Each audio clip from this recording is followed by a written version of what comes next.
This is A Different Perspective with Kevin Randle. Kevin is a retired United States Army Lieutenant Colonel who has studied UFOs for more than 50 years. His military training has provided him with unique insight into military operations and UFO research. Kevin has investigated many of the most mysterious cases and has been consulted for dozens of documentaries and been interviewed on hundreds of radio and television programs about UFOs. Considered to be one of the leading experts on the Roswell UFO crash, Kevin has written more than 25 books about UFOs, including Roswell in the 21st Century and Encounter in the Desert, a re-examination of the Socorro UFO landing. Now here's the host of A Different Perspective, Kevin Randle.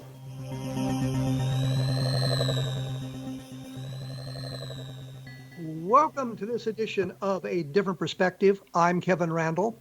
Before I introduce Ben Moss, who is the guest today, I got a couple of things I wanted to talk about. First, I want to thank again all of you who have bought a copy of the Best of Project Blue Book. This is an examination of the best cases hiding in Project Blue Book, but not just what was found in Blue Book, but information was added much after the investigation had been concluded. So it brings, I guess, a different perspective to the book. It is, of course, been up and down on the Amazon bestseller list. And for those of you who've got a copy or would like to get a copy, please give us a rating and put a review in that. And before I start, just a little bit of background on the Socorro UFO landing, which Ben and I are going to be talking about today. I got involved in writing Encounter in the Desert because of Ben Moss and his partner, Tony Angiola. When they were on the program before, they had mentioned that 3 people had called the police station prior to Lonnie Zamora going out to see the landed craft. And I'd asked a couple of times during the program, did they look at the police records? Did they have the log? And never got a satisfactory answer. So what I did is I went back to the archives. I went back to the Project Blue Book files. I was looking for some information, and I discovered a report written by Captain Richard Holder. He was an officer assigned to the White Sands Missile Range in 1964. He lived in Socorro as opposed to Alamogordo because his duty station at White Sands was closer to Socorro. He was involved within 90 minutes of Zamora seeing the thing, he and an FBI agent.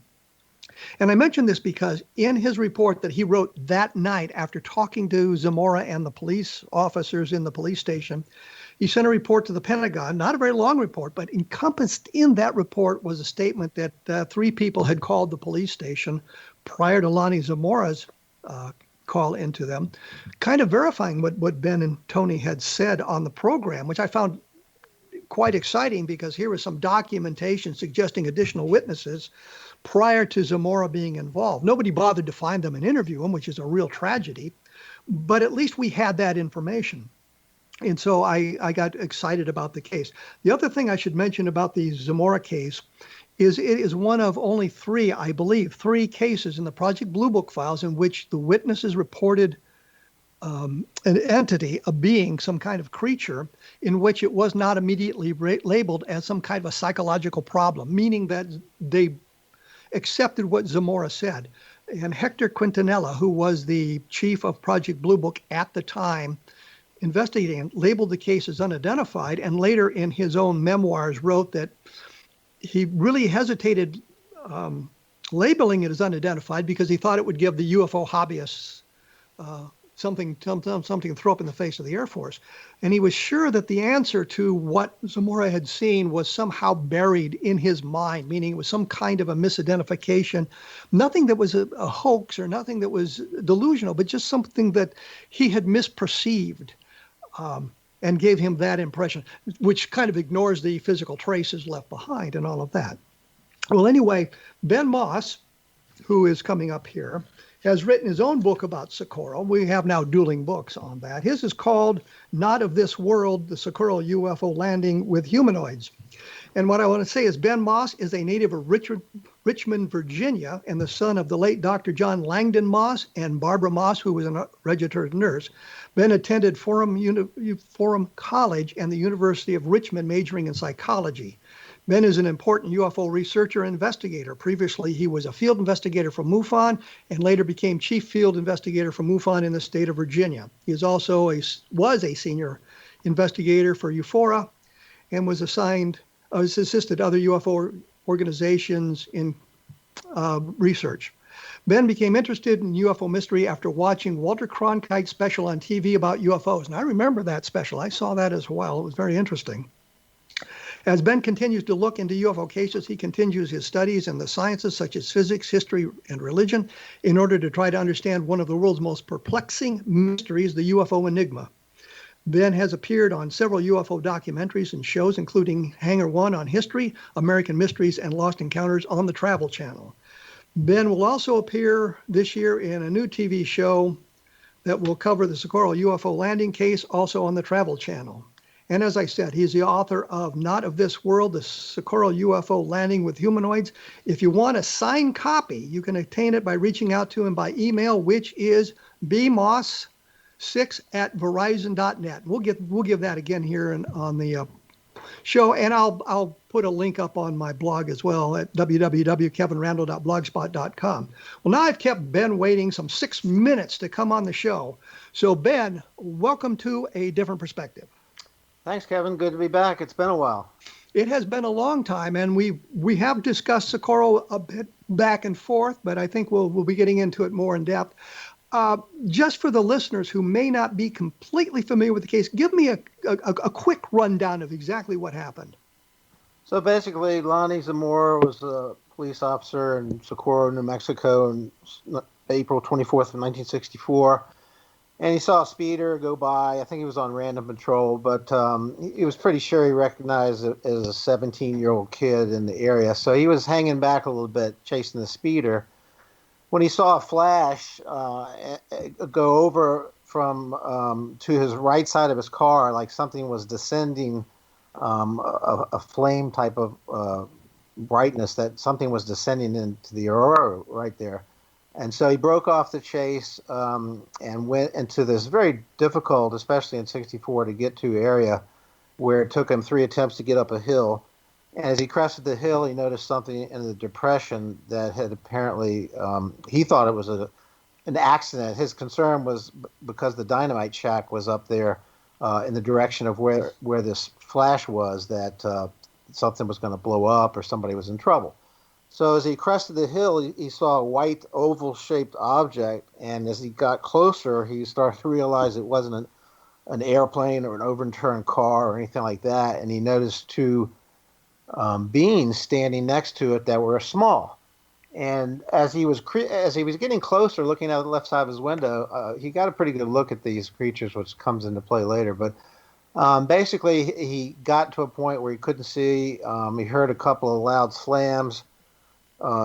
He got out of his car and got close, went down to the vehicle, looking at this object. The beams had disappeared. He heard a couple of loud slams, and then a roar started up.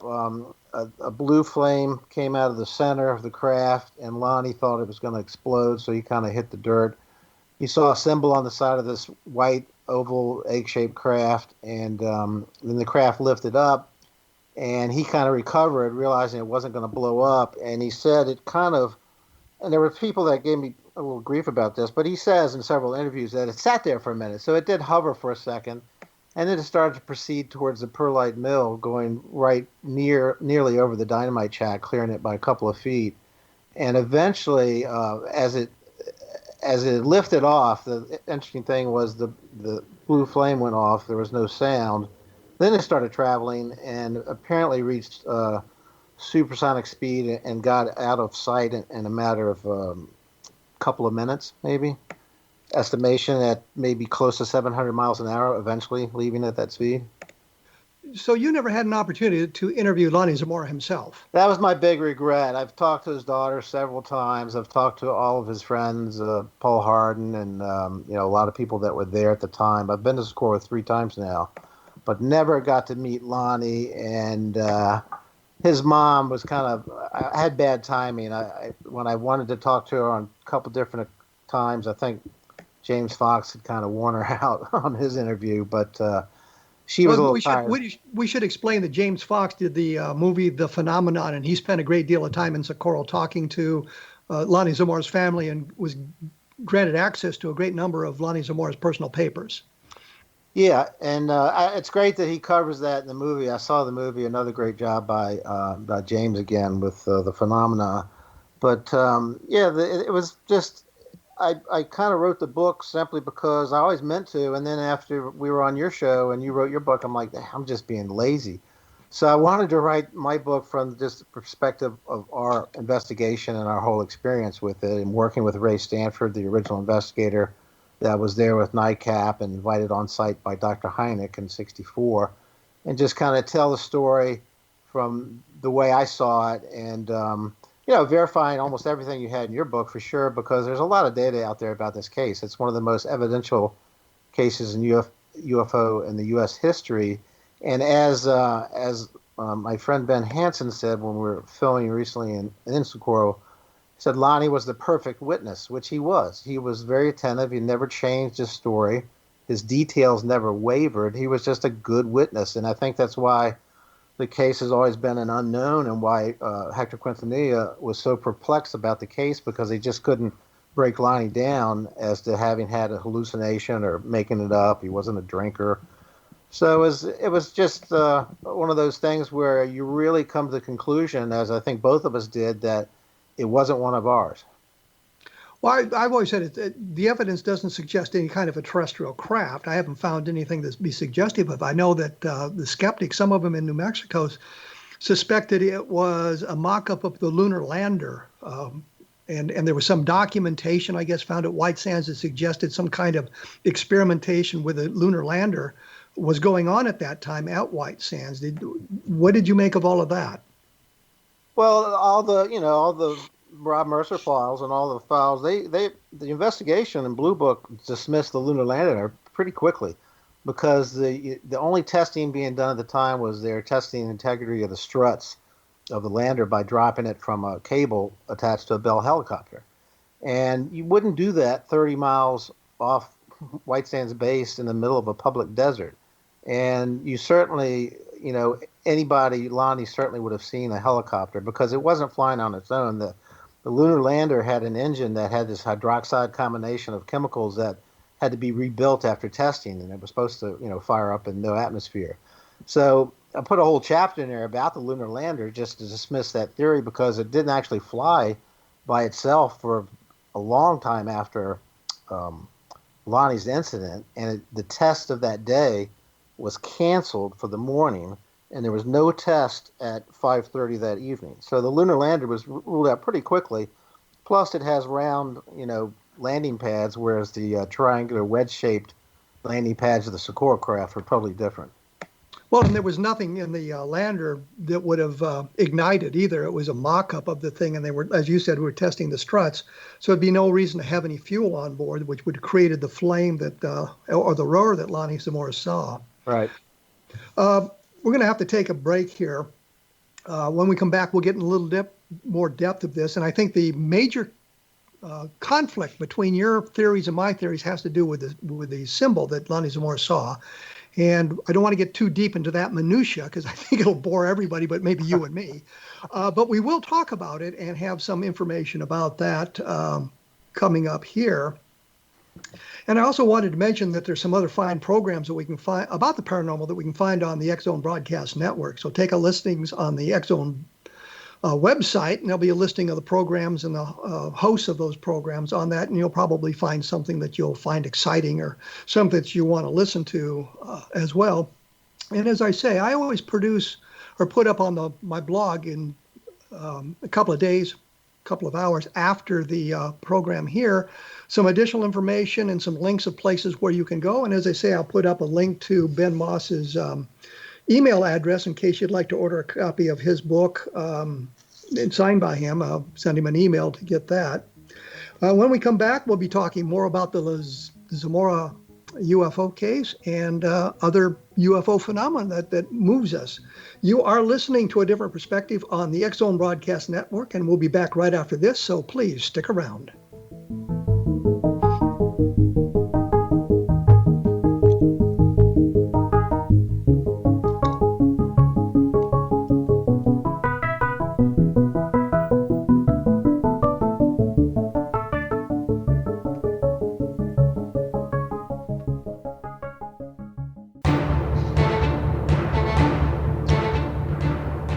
I am joined by Ben Moss.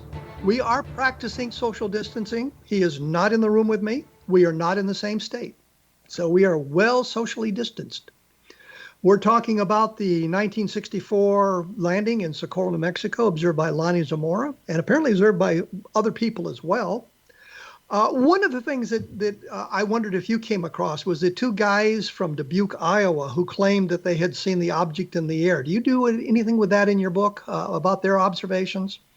I have the article in there and mentioned that they were found and interviewed later, and their stories didn't quite match up, but they seemed to have been in the area at the time.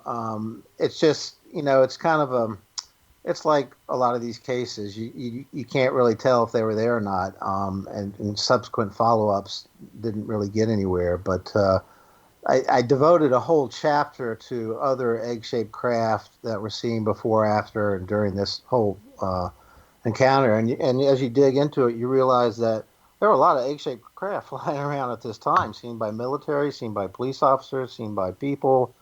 The La Madera thing is, I always wanted to investigate the La Madera case because it was so similar to Socorro, but I never had the time. It's either a hoax or a real deal. It's just. Well, let me interject here because you brought up La Madera, and I was going to do that a little bit later. These two guys from Dubuque claimed that there had been a melted pop bottle on the landing site. That is a description right out of the La Madera case. Has nothing to do with Socorro. It's a whole different case, and to me that suggests that they were just pulling evidence or pulling observations out of the newspapers or the news media. The Zamora case was reported widely on the national news back in 1964 as well. I remember watching something about it on the news. So I'm thinking that they may not have even been in the area, but had picked these things up from what they had seen and heard from someone else and kind of incorporated it all into their sightings. I just don't have very much faith in their case, which does not negatively impact the Zamora case or the La Madera case. It's just these two guys kind of interjected themselves into the story. And a guy named Ralph DeGraw in Iowa interviewed them some 10 years after the fact, and their stories had changed radically at that time, which is suggestive of them having been invented as opposed to being something they had actually seen. And I think that's important that we talk about that. And they become a footnote to the Socorro case, not unlike Gerald Anderson becoming a footnote to the Roswell case by his insertion of him into the case where he didn't belong. Right. Yeah, it's there's always, it's kind of, the case is interesting because there were a lot of opportunities for people to gain notoriety or become famous or at least to milk a little bit.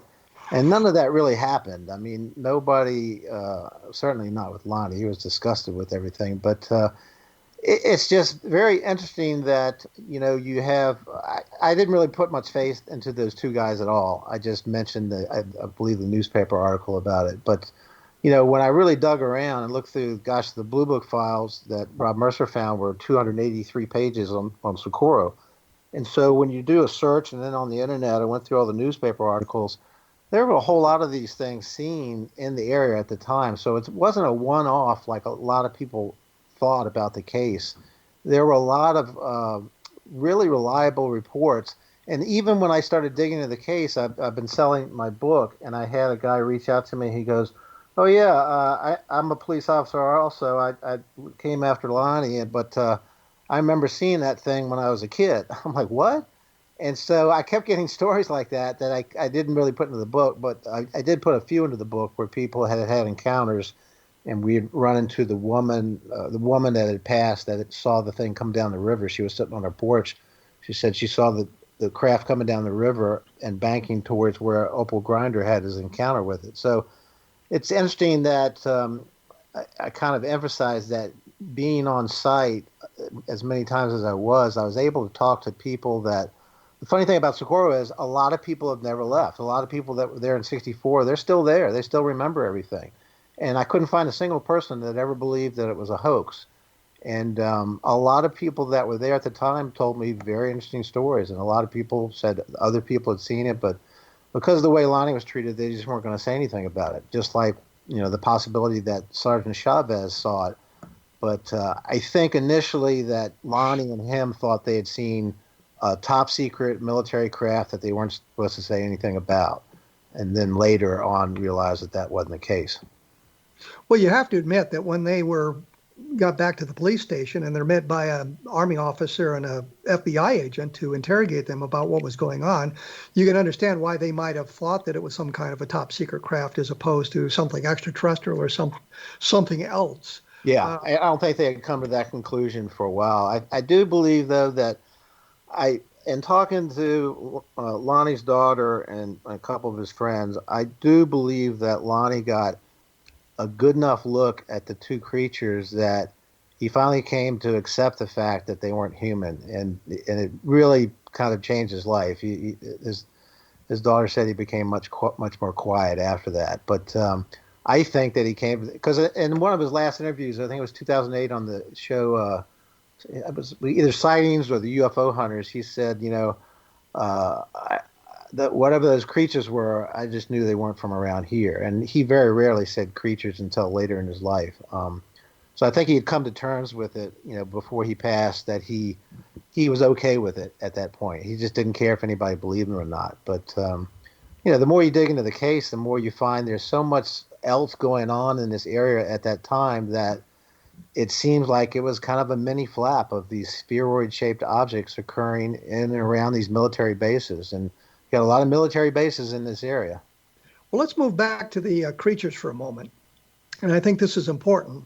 Lonnie kind of denied he'd seen creatures, and he kind of suggested that maybe he'd just seen white coveralls in the distance and really didn't describe them much. And I think that was a suggestion made, I believe, by Arthur Burns, who was the FBI agent, and it was not an attempt to cover up anything, right? But to suggest to Lonnie that if he mentioned creatures, that the newspapers would have a field day with him, and a lot of the skeptics would kind of make fun of him for seeing the creatures. And I think that's a legitimate concern, especially in 1964. If we go back into that time frame and what was going on in the UFO field, where an awful lot of people were making fun of those who'd seen UFOs. The idea was that the average UFO witness was either drunk or a hick from the boondocks with 3 teeth wearing bib overalls and really couldn't identify the time of day, let alone something that would be alien.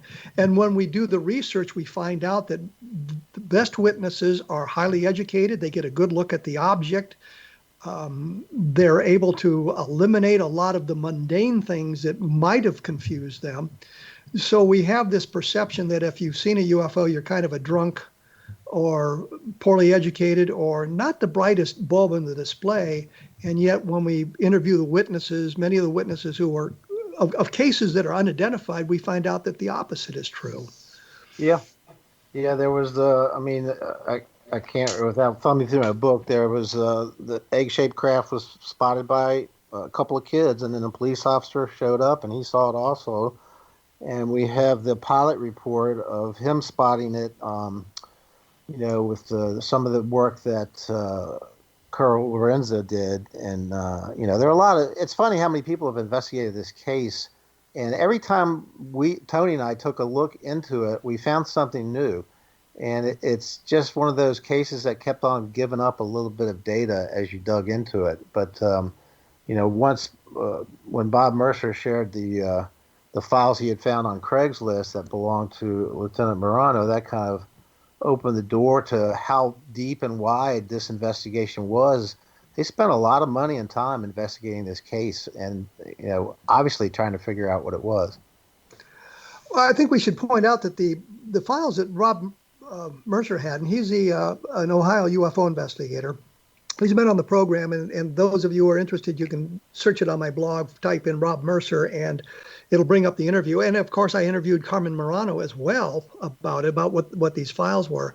And from what he said, they had created at Project Blue Book, Carmen Morano had said they had created a number of files at Blue Book for use by the news media, meaning they had taken the essence of specific cases and created another file for it so that it would, I guess, help the news media, help the reporters gather information in that form.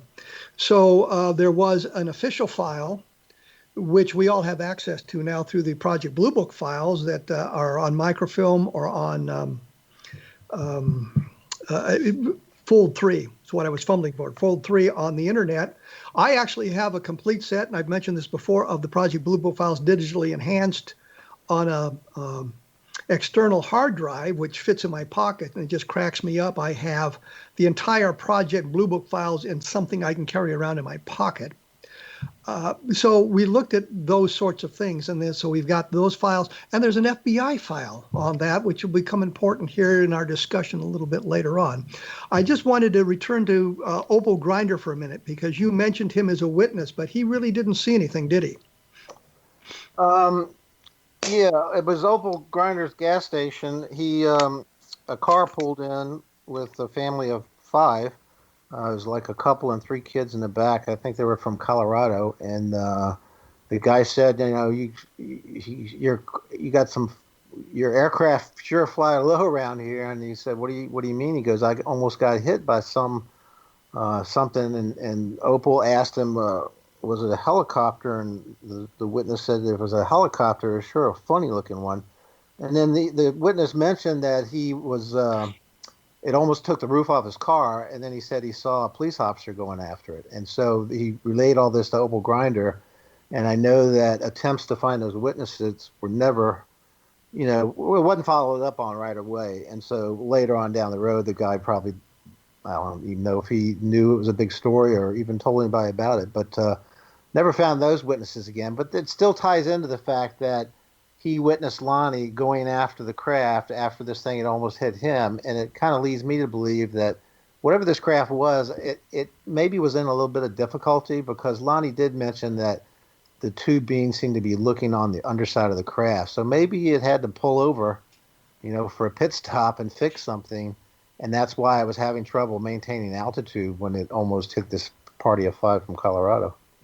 I've always been bothered by that story, and it's because the story was national, and it went national quite quickly in the newspapers and the evening news broadcasts. And back in 1964, for the youngsters, we didn't have access to the internet and all these other things that allows us to have alternative views of the news, better views of the news, worse views of the news. But it was all over the 3 network news. And I was always bothered that they never came forward to mention, yeah, I was in that car.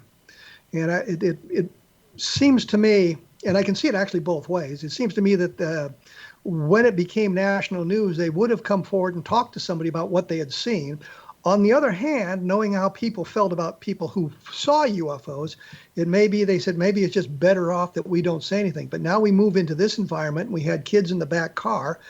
The kids certainly could be alive. The parents could be alive in today's environment, even though it was so long ago. And we still have not found anybody, they haven't come forward to talk about having seen this thing back in 1964. And that always been a little bit worrisome to me. When we come back here in a moment, we're going to get into the symbol that Lonnie Zamora saw, and how Rob Mercer's files, the official Air Force files, and the FBI files come into play when we try to decipher exactly what the symbol that Lonnie Zamora saw was. And as I say, I'm going to be cautious here, because I fear we could get too deep into the minutia, and people would say, well, we don't really care that much. But I think a symbol on an alien craft, if it in fact was an alien craft, is something important, because it says something about the alien race, that they would put some kind of marking on the outside of their craft. And rarely in UFO sightings do we have anything like that. Although I'll mention quickly, there was a sighting in Texas where 2 women reported they'd seen a UFO, and it actually said on the craft UFO. So I fear they may have misperceived something there at that rate. As I say, I am here with Ben Moss. We're talking about Socorro and Lonnie Zamora. His book is Not of This World, the Socorro UFO Landing with Humanoids. You can get a copy by emailing him at benmoss6@verizon.net. I'm sorry, bmoss6@verizon.net. We will be back right after this, so please stick around.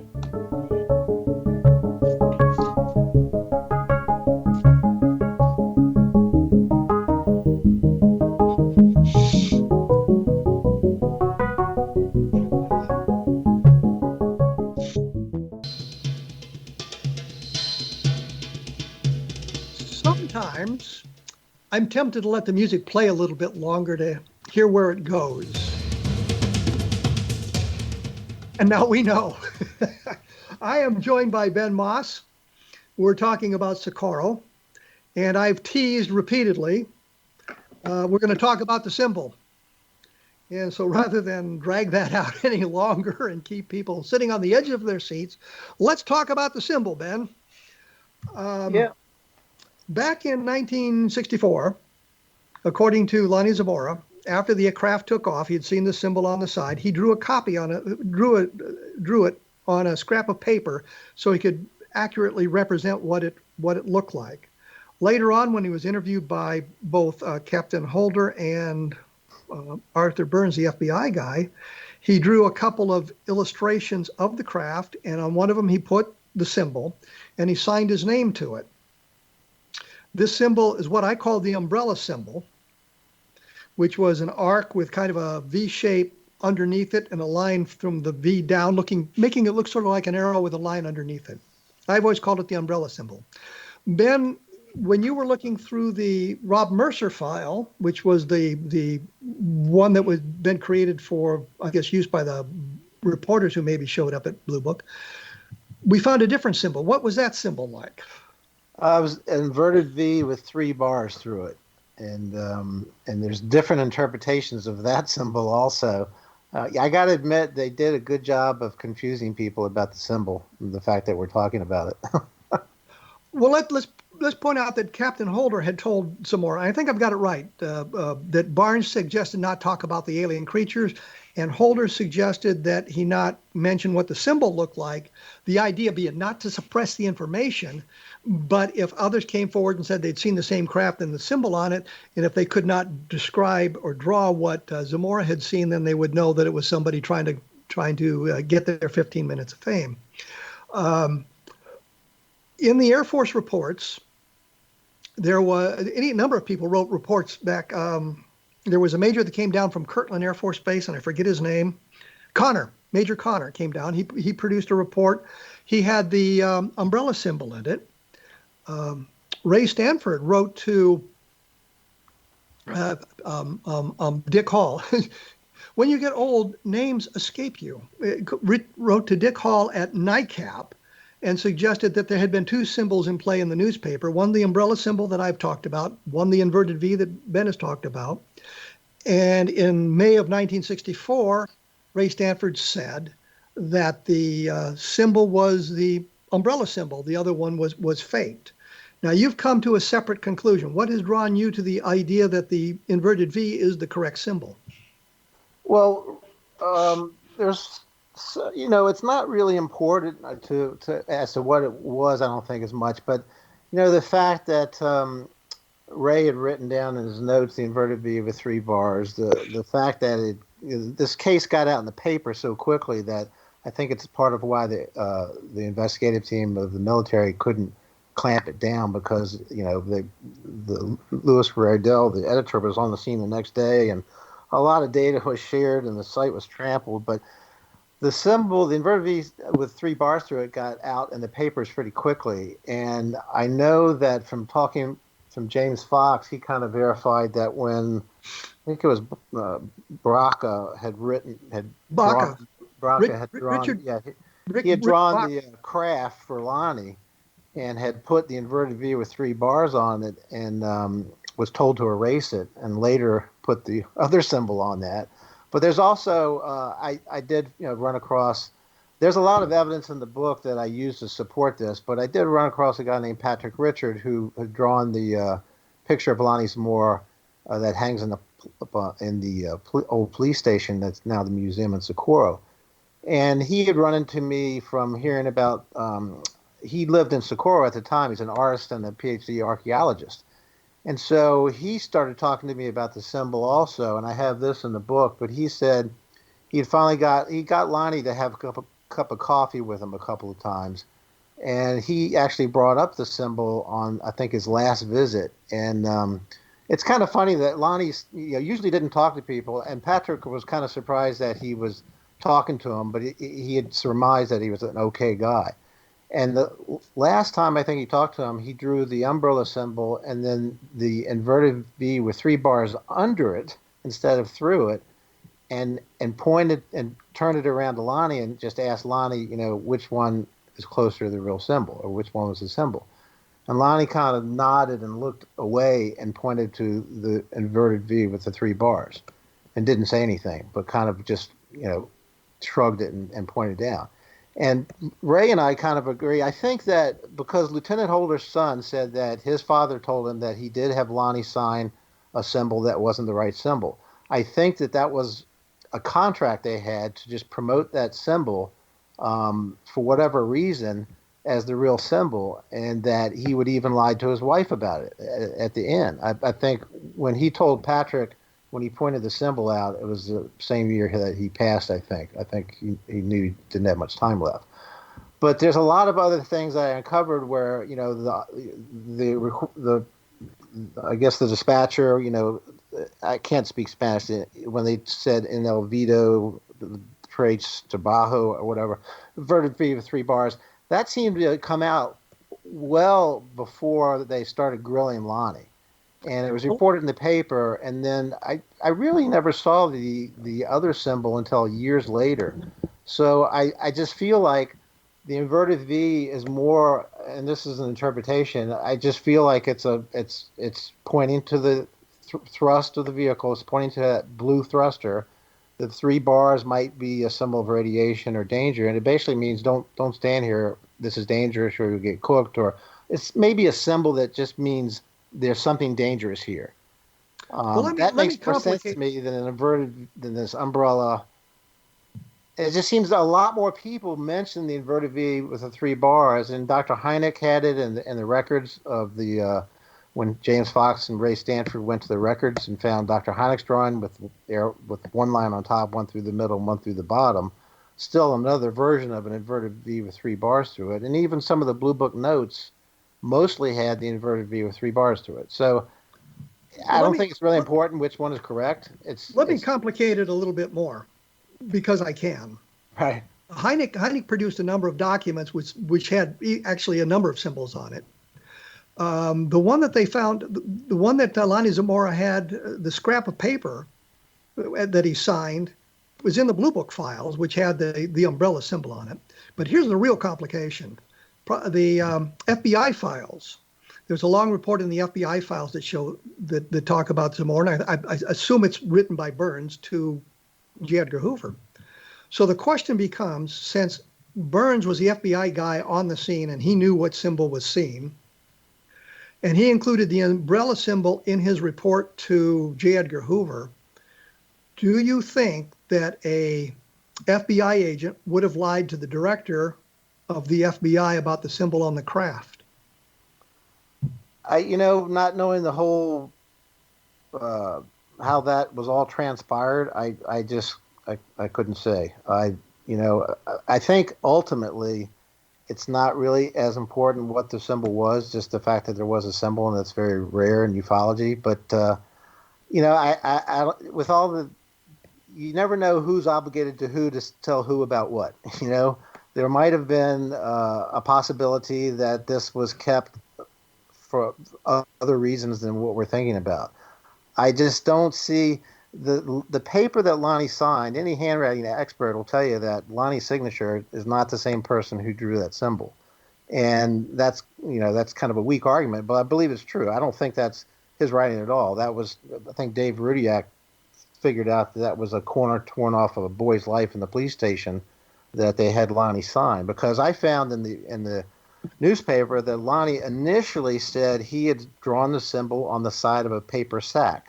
I got that right out of the newspaper when I was in the archives there in Socorro, and I'd never heard that before. So I'm like, here's another version of what he drew the symbol on. A paper sack became a Boy's Life magazine, became something that Lieutenant Holder's son said was not true.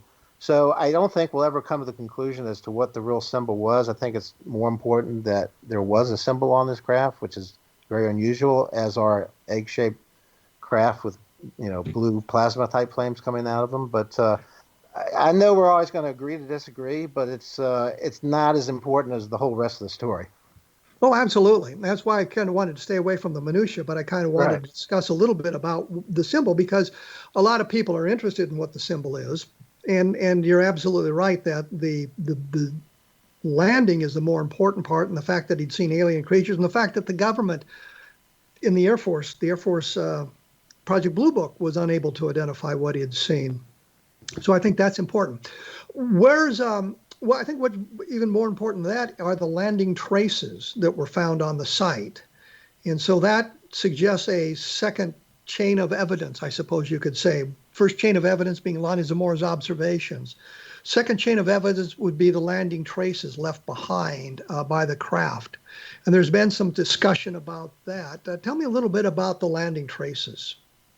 Well, it's funny because Ray and I, we got into a little bit of a battle about the fused sand, which he had never said existed, and there were documents that said that fused sand was taken from the area. But beyond that, the physical evidence was you had 4 indentations of a wedge-shaped landing gear that seemed to come in and leave at an angle. The determination was the craft was estimated to perhaps be about 9 tons to make these depressions because there was kind of moist, the soil was moist underneath the deepest part, which meant it dug in there kind of hard. So you have 4 landing impressions. You have this blue flame, which in apparently a couple of seconds when it initially lifted off, cut what's called a greasewood bush in half, almost precisely as was described by, I think, Ted Jordan, like a blowtorch. But creosote bush or greasewood bush is a very resinous plant, and you can't cook a bush like that with 2 seconds by putting it, unless you have a real high energy type of flame on it. So whatever this propulsion was, it sliced this bush in half. And there were other traces left around. There was some metal that was scraped on a rock. That's a whole other story. That's probably good for a separate episode. But you had no evidence of footprints. You had no evidence of vehicles having been in the area. There was no pyrotechnics. There was no kerosene found. There was nothing that indicated that, except that some type of high energy propulsion did play on the surface of this area. Did probably give you some glass. The sand turned to glass, which is about 2,200 degrees at a half hour. Takes to do that. When you test that, that was done on one of the TV shows. They tested how long it took sand to glaze into glass, and it was about a half hour at 2,200 degrees. But there's just nothing indicating, when you dig into the case, there's nothing that indicates a hoax or a misobservation. There is all this evidence that an unusual craft of an unusual shape with an unusual proportion landed in the desert and took off. There's really no evidence of anything else. Well, let me say here that the Air Force took samples from the landing site, and they found no evidence of any kind of petrochemical, gasoline, oil, whatever, that would have created the heat. I believe Sam Chavez, who was second on the scene within minutes of the craft lifting off, may have seen it in the distance, may not, touched the bush, and it was not hot, suggesting some kind of a different way of cooking the bush, I suppose you could say. Different type of energy. Yes, microwave energy or something like that. So we have the landing traces. There's no evidence that Lonnie Zamora hoaxed those. We've got photographs of those landing traces that appeared in the Project Blue Book files and pictures of the bush as well. So we have some interesting physical traces that kind of confirm that Lonnie Zamora had seen something strange in that area. We're going to have to take another break here. I'm talking to Ben Moss. His book is called, cleverly, The Not of This World, the Socorro UFO Landing with Humanoids. My book is Encounter in the Desert, which you can find at Amazon. I will have more information up on my blog here soon so that you can link to that and gather a little bit of this different information. And we will be back right after this, so please stick around.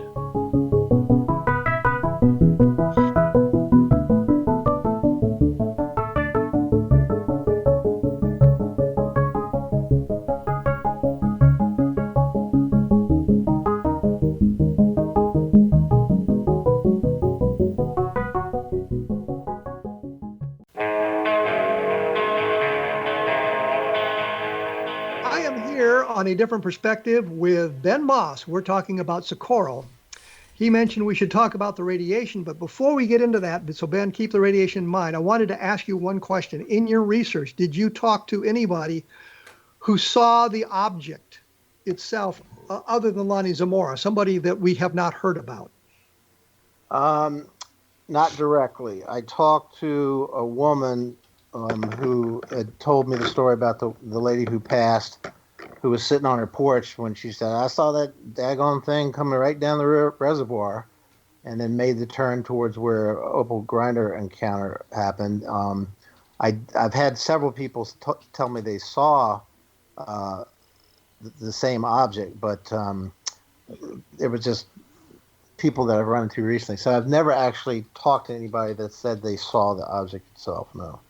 And we had an opportunity when the case first came into public play with Captain Holder and FBI agent Burns and the other people involved. The people had called in. I think they could have found those people, even though the police dispatcher didn't take the names. They could have found those people because Socorro wasn't that big, and they knew the path that it had followed, so they could have knocked on some doors and maybe found some additional witnesses, but nobody ever did that, which kind of annoyed me, looking at it from my perspective so far in the future. You had mentioned to me... Also, the way they treated Lonnie, I think several of the police officers told Ray Stanford they saw the craft on other nights, and there was a reported landing near the reservoir I found out about. But because of the way Lonnie was treated, I think that the townspeople pretty much said, we're not going to tell anybody anything because we're not going to bring that heat down on ourselves. Yeah, I think that a lot of that goes on, and it's hard to think back into the 1960s when that was kind of the prevailing attitude that if you saw UFOs, you had a screw loose. Yep. And it inhibited people. And I know in the military there was, especially in the Air Force, there was some prohibition against talking about having seen a UFO because if you had a high security clearance or you were in a very critical job, that kind of observation could cause you to be rejected from your position or moved out of your positions because you might be mentally unstable because you're seeing UFOs. Or drug tested. I don't think they were doing many drug tests back then, but alcoholism would have been a big problem at that time. You had mentioned to me, and I will bring it up since I said I would, radiation on the site. Yeah, the fact that I do have the video that Ray shared with me of Dr. Hynek saying on film that the film was fogged by radiation that Ted Jordan took. And Don Burleson wrote an excellent article for the MUFON Journal that I have in my book. He allowed me to use, talking about how unusual it is for this half-life to be in the 4 to 6 hour range. So I have a really good article in the book reprinted by Don Burleson about radiation and why this is unusual. And then in 2016, when Tony Angiola and I were speaking at the MUFON Symposium in Orlando, a gentleman walked up to me and started talking to me, and that's the second part of this chapter in my book. He turned out to be a guy named Mark Moore, a physical scientist, very smart guy, multi-degreed. He was also a radiation specialist. He had run into Lonnie Zamora in a gift shop in Socorro in 1998, I think. And this woman saw the badge he had on and says, I want you to talk to somebody. So they brought Lonnie over, and Lonnie started talking to Mark and found out he was all involved in radiation. And so Lonnie took Mark Moore out to the site, described everything that happened, and told Mark, he said, my car was actually here. I didn't tell him this at the time, but I was closer than what I said I was. And I know this is just a story, but everything checks out with Mark. But the fact that Lonnie took him out there and was asking him, do you think I got a dose of radiation, showed that even in 1998, Lonnie was concerned that he got radiated by this object, by this blue flame. And Mark said he took a sample, he took samples of the soil and everything and tested and didn't find anything. But he told Lonnie, he said, look, this happened in 1964, you would have had certain symptoms by now. If you don't have cancer and you lose your hair, you probably didn't get a dose of radiation. But it just further supports the fact that Lonnie was very concerned that he did get a dose of radiation by being really close to this blue flame. Hynek had talked about the film being fogged, but I was going to say, One thing that we have not made clear is Lonnie had made radio calls about the object and what he was seeing.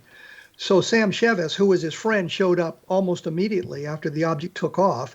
But there were a number of other law enforcement officers, both state police and others, who showed up. And one of the guys who showed up had the camera and was taking the photographs. And it was his film that was fogged. So once the call went out, there were a lot of people that showed up literally within minutes of the event taking place. And then Lonnie went back to the police station. And I don't know whether Holder called Burns or Burns called Holder, but somehow both of them showed up to talk to Lonnie about what he had seen and interrogated him that night. The Lorenzens, I think, showed up, on Sunday. They did not show up the next day. They showed up on Sunday to talk with him. And there's a big article about what they observed, or what information they got in the April Bulletin for May of 1964.